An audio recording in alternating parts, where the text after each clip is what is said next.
This video is sponsored by OnlyGames.co. War. War never changes. That's the tagline of the Fallout series of video games, but it also fits perfectly for Warhammer 40k as well. A 30-year-old game that has seen a lot of change in models, but very few changes in design. Except for these. These got retconned almost immediately.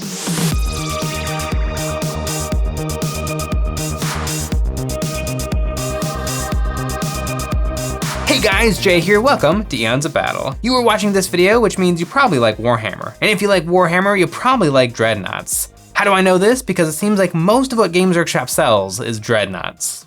Big, stompy, almost robots. Piloted half-mech, half-tanks. Famously used in the Space Marines, most factions of 40k have some form of these things, like the Orc Death Dread or the Eldar's Wraith Lords. It's a bit of a meme that all Games Workshop makes is Space Marine Lieutenants, but that is not even close to true when compared to the number of Dreadnought models Games Workshop sells. Lieutenants are under 20. Dreads are closing in at 100 models. Games Workshop currently sells 11 different Dreadnoughts, and the sister company, Forge World, sells 32. And that's just right now. Both of these stores have sold many other Dreads in the past. I love the Dreadnoughts. They have been a staple part of Warhammer since its inception. I mean, take a look at this piece of advertising from back in the good old days, showing off the most powerful, well-rounded attack platforms the forces of the grim dark universe could muster. You have a classic orc thingy, the old Screamer Killer card effects, some chaotically wacky thing for chaos, and oh my goodness, what an Emperor's Holy Terra is that thing.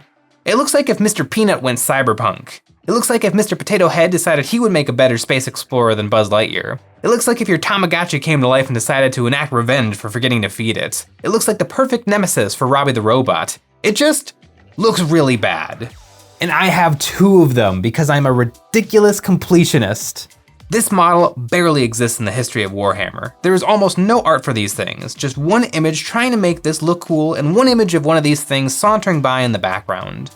I have seen every single one of these still in existence, and I haven't seen a good looking one yet, but I have lots of paint and lots of time, so I'm gonna try.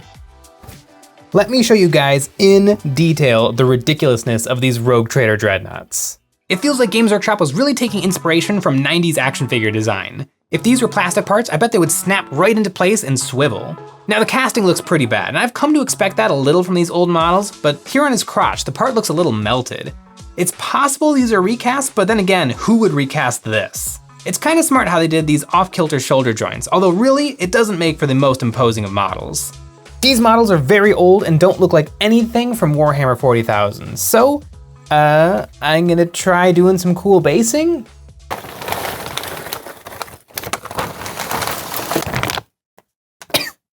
I searched for some nice pine bark nuggets to simulate some boulders for my dreads to skip over. I glued them down with some steamy, thick, sticky hot glue, and then I used this goo to start to blend the bark into the base.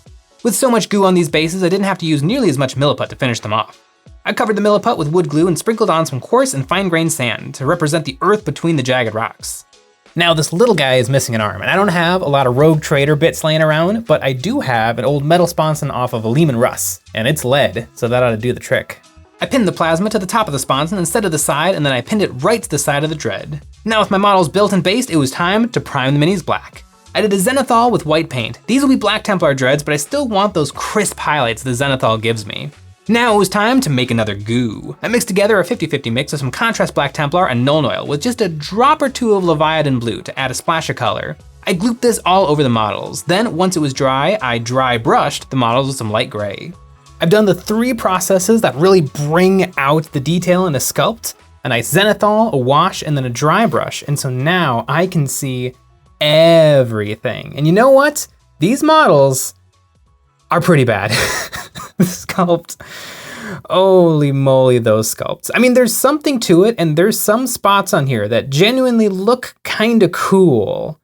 But man, the whole picture as presented is pretty rough. I'm gonna have my work cut out for me on these guys. I put some black and gray paint onto my wet palette and made some gradients to perfect the contrast that my goo mixture made for me. I put dark gray on the bottoms of panels and light gray on the tops. The whole model was looking a little bright for a Black Templar, so I airbrushed on some Black Templar contrast to tone them down a bit. Now for those details. I threw some red and yellow onto my palette and then went to town. I put some hazard stripes on the plasma gun. This is classic retro. Having big old dumb colors on the weapons, it does make them stand out. I thought his belly button could use a little love too, so I put some hazard stripes down there as well. With the details on, it was coming to life, but to really animate these androids, they need a face. I airbrushed some red over the eyes to give them a sinister glow. Then I base coated them with dark red, then light red, then an almost white red mixture with pupils of pure white. I glazed bright red over the tops and then added some white dot reflections to the top of each lens. These guys are actually coming along kind of nicely.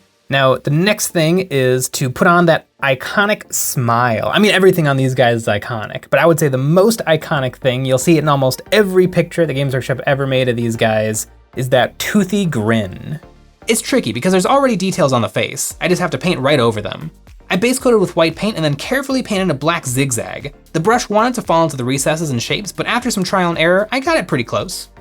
Look at those smiles. These guys look just like Gengar from Pokemon's. Well, the teeth are on there, and these guys are looking pretty close to being done, but I would like to Black Templars them up, but without classic 40K big ol' shoulder pads, it's gonna be hard to do.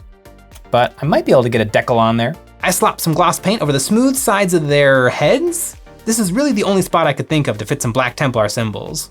I cut out 2 white Templar crosses and set those to soak on my wet palette. I put some microsol solution on the spots and then scooted on the decals. I had to put the decals over shapes and they fought me the whole way on. Then I painted over the decals with some tan paint to better integrate them into the paint job.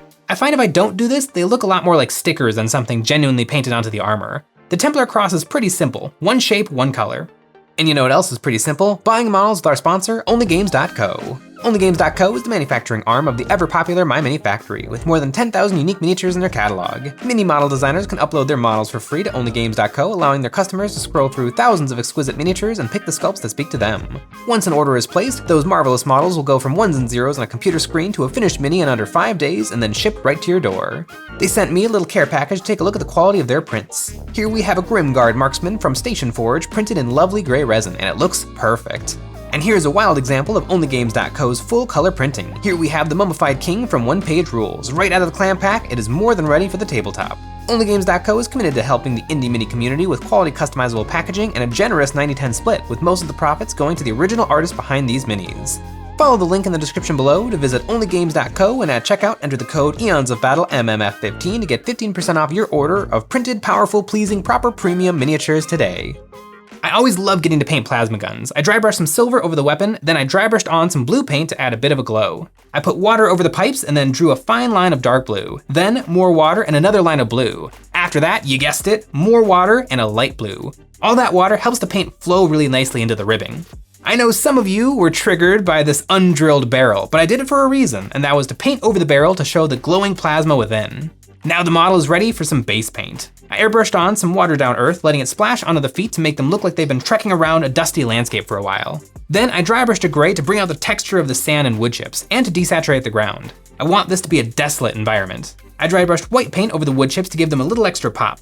Then I airbrushed on some burnt umber ink to modulate the colors a little, and I did just a little squirt of black ink here and there to represent some shadows. Then I painted the rim of the base, say it with me now, painted the rim of the base black. It looks like the Furibundus Dreadnoughts are ready for the battlefield. Yes, Furibundus, they actually have a name. Although I don't think that that is an official name. I don't think Games Workshop ever called these the Furibundus Dreadnoughts. I think that is a fan name. Kind of like how the original Terminators are now called Saturnine Terminators, even though they were never actually officially called that. But holy moly, is it a chore to play with these in-game. I have read this book, the Warhammer Rogue Trader Vehicle Manual, and it takes a while. The Space Marines of the Black Templar Legion are sneaking through the Orc encampment, picking off the last survivors. They have the Greenskins on the run, especially since they are supported by the unstoppable Dreadnought. The Orcs are hopelessly outmatched, but they have one last hope, a missile launcher. If they can knock out the Dreadnought, they might just have a fighting chance of turning the table on the Astartes. Let's see what it takes rules-wise for the Orc to actually hit and disable the weapon of the Dreadnought. For this, we are going to need the Vehicle Manual. The Orcs move into range. That missile launcher is the only weapon that can penetrate the armor with a strength of 8. It takes the shot. And now we need the specific Dreadnought data facts. This shows a cross-section of the vehicle so I can actually aim my shot. The Orc is looking at the Dread from the left side, which is good. That side's got the weapon I need to destroy. So now that I know what I'm aiming at, I need to get out the clear vehicle targeting grid. I put the bullseye right on the gun. Now I roll 2d6, getting an 8. Then I roll another 2d6, getting a 10. This gives me my X and Y axis for the shot. And oh no, I've missed. Luckily now comes the target shift phase. I look at the ballistic skill of my orc and that determines how far I'm allowed to shift my shot. An orc has a ballistic skill of 3, so I can shift horizontally or vertically 3 times. 1 over and 2 down gets me a direct hit on the weapon. Yes! This is a lengthy process, and that was just to hit the target. I still have to see if I cause damage. The orc missile launcher has a strength of 8 and a damage of D10, so I add a D6 because I'm shooting in a vehicle. I only got a 4 on my D10, but on my D6 roll, I got a 6. And then I add 8, bringing my total score to 18. I have caused damage. Now I flip my data facts over to consult the weapon damage table. I roll a d6, and I get a 6. I consult the table, and the weapon explodes, leading to a secondary explosion. I roll the dice, and I get a 5. That means that the ammunition explodes immediately. An exploding vehicle automatically causes d6 strength 10 hits with a -3 modifier to all models within 3 inches of the vehicle, which means my orc who fired the shot is instantly vaporized. But that weapon is disabled, and now the rest of my orcs actually have a fighting chance of defeating the Space Marines. And all that is how you properly shoot one shot at a vehicle. It's madness, but it's kind of fun. Rogue Trader wasn't really a war game, it was much more like a role-playing game. A third-party DM was a good idea, and it was all about seeing what would happen if your Space Marines fought orcs, rather than seeing who's gonna win, my Space Marines versus Nick's orcs. You can't be competitive when you're dealing with this. I'm really excited to have these 2 Fury Bundus pattern dreadnoughts in my collection. My Space Marine army is a bit of a museum of old and new models from Games Workshop history, and I'm gonna get a real kick out of fielding this dread from 1990 alongside my 2020 Primaris suppressors. They still don't look good, but there is a charm to them. Thank goodness Games Workshop moved away from this design of dreadnought because I love the coffin on legs idea. But I have them. They're mine and they will help fill the halls of my Black Templar crusading warships, ready to face any adversary in the grim darkness of the far future. Thanks for watching.